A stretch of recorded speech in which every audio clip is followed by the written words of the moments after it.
Hey y'all, it's your guy Normatico here, and if you're watching this on July, what day is this today, the 12th, it is the last day of Prime Day, and there are a lot of sales going on right now on Amazon for some older Nerf blasters and some newer ones. Go ahead and check out these deals. In many cases, you're getting them half off. Now, this next blaster that I got, I'm going to be honest with you, the only reason I got it was because I needed to get same-day shipping for another item, and I needed to spend approximately $9 to get to that sweet spot, to get the overnight shipping that I needed. So I went ahead and picked up what is quite obviously a cash grab on behalf of Hasbro. Before I introduce that blaster, I want to show to you a $750 blaster that I got on a clearance sale. Again, you know, this is part of the Dragon Power series. This is the Fireshot. I have long said that the Fireshot should have been named something along the lines of the Firebolt or the Fireball, an actual spell from D&D. You kind of dropped the ball on that. However, you know, this is a very pretty looking blaster. As you can see, it has the details on both sides. One side has the NERF. The other side just has the warnings, basically telling you not to do stupid things with this. This is essentially a Night Finder or a Fire Strike reskinned with this really cool dragon themed. At first, when I saw this blaster, I wasn't really attracted to it, but then I really started to dig all of the details that went into this. So, you know, I might actually do something here that adds like an LED to make this handle glow, make it look really cool. However, NERF decided to say, we're not going to do the Dragon Power. They decided to go with the Dungeons & Dragons Honor Amongst Thieves. Of course, this movie tie-in came out earlier this year, and it was pretty popular. So, you know, this blaster was released sometime in January, and I was able to get a hold of it today, mainly because they were selling it for $16.99. It was on sale for $9, and I said, nah, I need to get to that magic $25 mark, so I went ahead and got it. I'll be honest with you, this is not my cup of tea. Personally, with the Dragon Power, you know, yes, it's an aesthetic where it kind of looks like a dragon. Here it is a dragon. Now, this is the Dungeons & Dragons Rakor or Rakor. It is one of those things I've said in the past that I am a D&D nerd. When I was in high school, the Forgotten Realms were some of my favorite novels to read. So I am familiar with this dragon. Apparently, whoever designed this was not. I want to take a quick little poll here. What color is this dragon? I hear turquoise, I hear blue, I hear a light blue, maybe even a baby blue. Well, according to all other illustrations of this particular dragon, who is a popular dragon in the Forgotten Realms series, it's a black dragon. Now, the box itself has some really pretty design. However, they really dropped the ball, especially since Hasbro owns the rights to Dungeons & Dragons. You would think that they would actually try to be more accurate to the source material when they're doing a tie-in. To be fair, I have not seen Honor Among Thieves yet. Unfortunately, I just did not have time to go see it. However, I've been told that it is a faithful adaptation of the game. So we're going to go ahead and actually open this up and see what we get here. This does look like it is a double strike mixed with a jolt. So we'll see. That being said, for what it is, the fact that they're trying to sell it for $16.99 is an obvious cash grab. This is not a $16.99 blaster. Again, I paid $10 for it because it was on sale and I needed to get the actual item that I wanted. So normally I would show you an unboxing, but this box, it's open. What you see is what you get. Now, it does have the cool D&D design on it. It does show you the instructions. It's basically, you know, load dart A, number 1, pull prime handle, number 2, pull trigger, number 3, dart shoots out, blah-de-blah-de-blah. It does say that it comes with, I believe it says 4 darts, and you know, we'll see. Now, this does feel much larger than the standard double strike. I actually have a couple of the the Z-strike double strikes. It does feel quite different, and the prime does feel pretty soft, so it's pretty easy to prime. I will say that this does have some good design, So for $9.99, the fact that you get the details on the back and on the front, that's kind of cool. But it is kind of unwieldy. I don't know if I would take this necessarily for a Nerf fight, but it's okay, for $9 for what it is. But I feel like, again, they missed the opportunity to make this better. Now, you will notice that the horns here, they are flimsy. It's kind of like a rubber. And then up here, it's also like a rubber as well. And then it goes to the hard plastic. I do see metal screws here, which means that you can probably unscrew this. Of course, if Nerf is doing what they've been doing lately, this is all solid welded.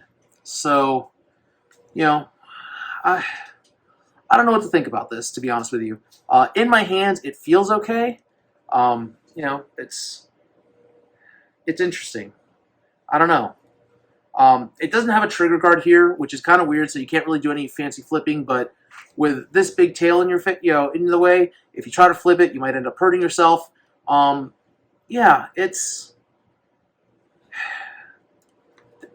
blaster designs are not for everybody.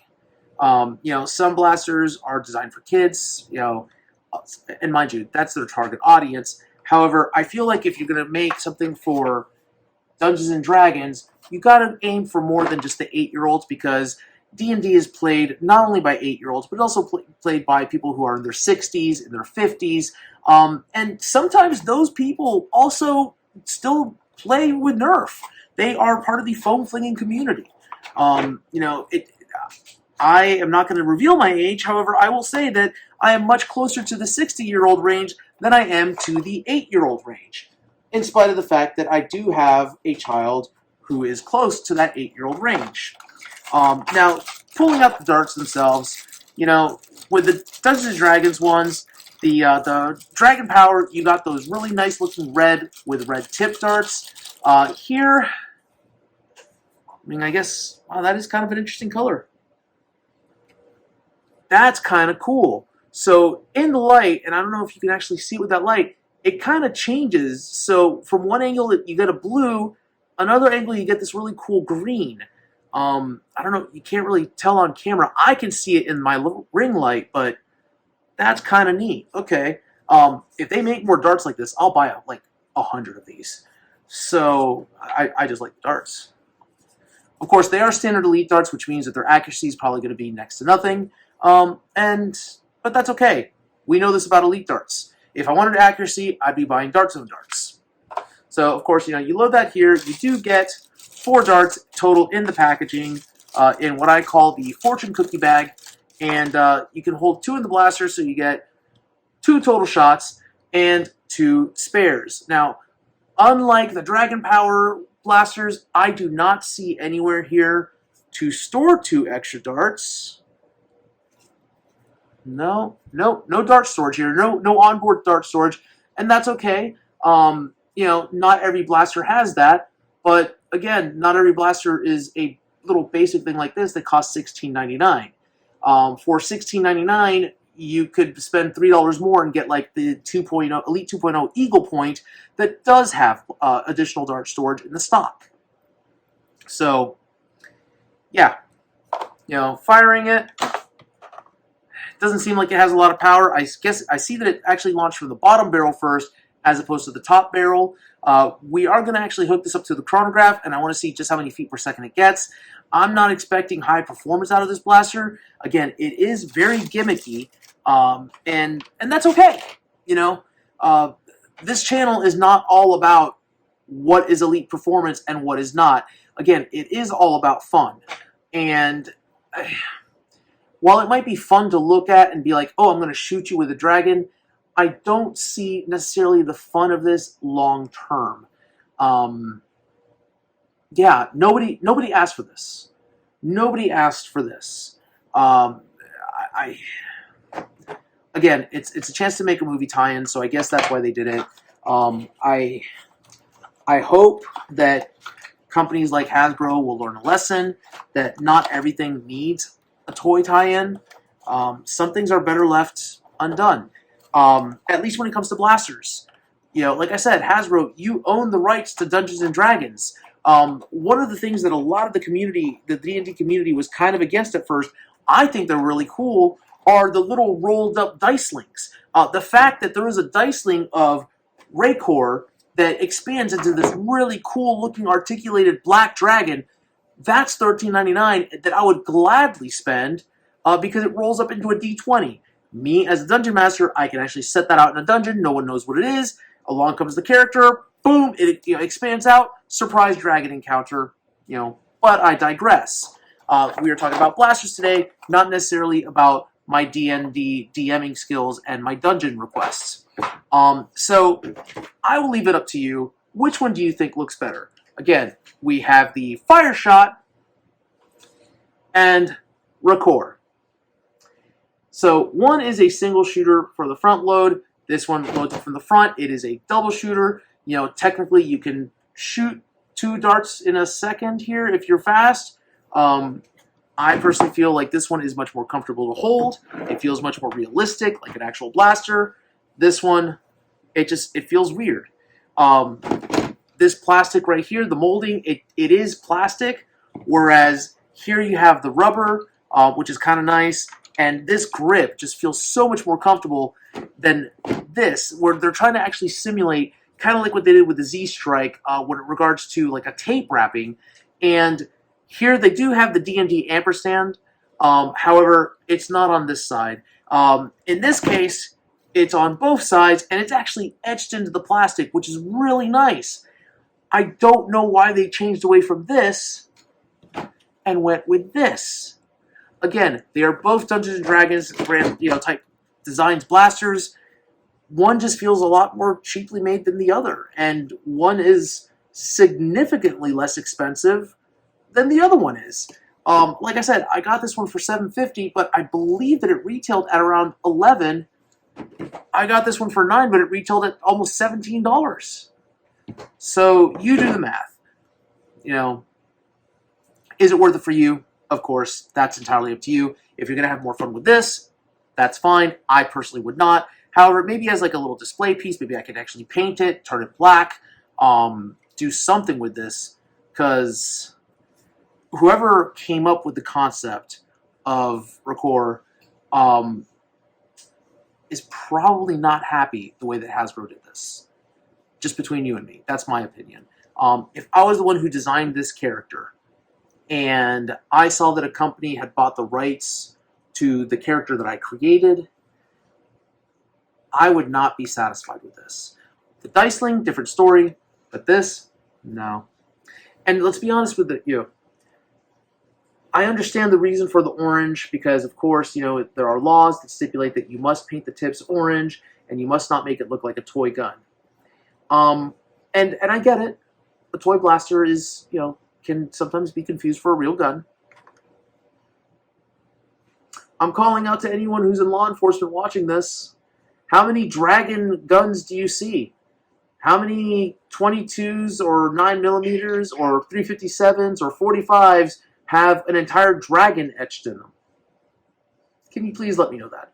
If you do, please leave a comment. I would be more than happy to eat my words, but no. So, that being said, we're actually going to go ahead and hook up the chrono right now, and we're going to see what numbers we can get using actually both of these blasters to do a true comparison.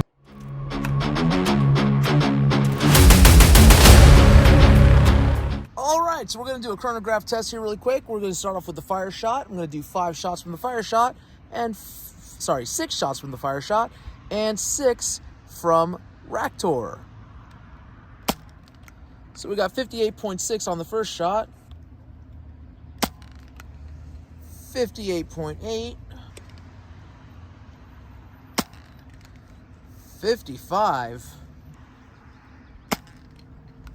57.2, 54.2, 51.6. So not very impressive with the Fireshot. Now we're going to go ahead and load up Rakor and see what he can do. Sorry, I was mispronouncing his name. It's Rakor, actually, not Raktor. 60.9, that's a significant boost. 48.4 on the second shot. That's expected because of the smart AR system. Load it up again. 58.5. That one didn't register. That's not fair. Let's go ahead and do the bottom again. 54.3.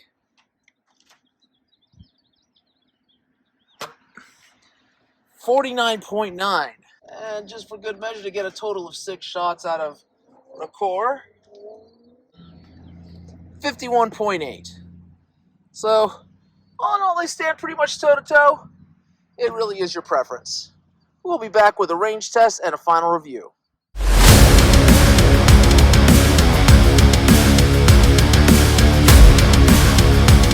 Okay, so we're going to now test the range on the actual Fireshot. I'm going to start with an arc shot, and then we're going to do a straight shot. So with the arc shot, we got that kind of whiffed on my behalf. Unfortunately, my arm got in the way. Let's try this arc shot.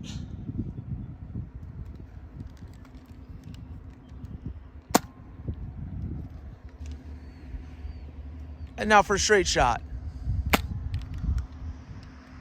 So for a straight shot, we're looking at approximately 42 feet.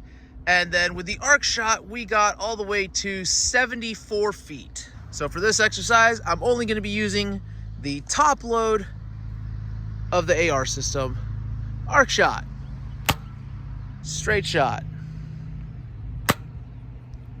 Both sides one more time and try an arc shot once more so you can see if it was skewed or not.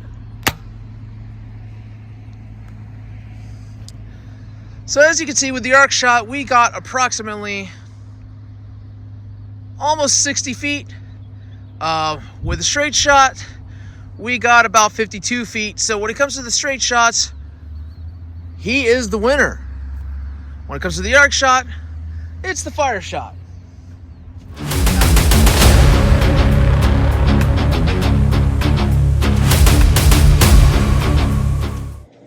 All right, so after the chronograph, you can see that Rakor actually does take the win in this case, in this battle of dueling dragons. I do want to go back to these darts. Apparently, Ms. Normatico pointed out to me that I am obviously colorblind because whereas I see sometimes green and sometimes blue, she did in fact confirm to me that these are a green color, which is okay. That's cool. You know, that's fine. There's a reason why I wear glasses, and I still stand by the fact that in different lighting it changes to almost like a blue hue. I don't know why they would put green darts with the turquoise dragon, but you know, it looks nice at least. Now, I will stand by what I said regarding how comfortable this is. I feel like this grip is a lot larger, so it might help out for larger hands. I think that this one is more comfortable for me, personally. I know that if you have a larger wrist back here, when it fires, that might hit the back of your wrist, which might be uncomfortable. But if you don't have that, then you'll be fine. This feels a lot more natural to pull back than this does necessarily to me, but that's just me. It is all on your preference. Am I upset that I got this blaster? Not at all, because again, you know, $9, I still needed to actually make that purchase just to get to the overnight shipping, which is what I wanted. And there's that. Had it not been for that, would I have bought this? Personally, no. However, as I was inspired by Mrs. Normatico, I might actually try to take this apart and do a paint job on it and make it look like an actual black dragon. So we'll see. Until then, you know, go ahead and leave a like and a subscribe and a comment. I am still doing that blaster giveaway. Once I hit 100 subs, somebody will be getting a free blaster. It could either be a Phoenix CX6, a Turbine CS18, or one of the X-Shot Crushers that I have. They are all new in box, and they are all ready to go find a forever home. So once again, please like, subscribe, and comment. And you can, once you go ahead and do that, you can actually go ahead and email us, which will be in the outro here. And yeah. We will exchange information to get it mailed out to you if you are chosen to be the winner. Until next time, this has been Secondhand Blasters. Keep on blasting.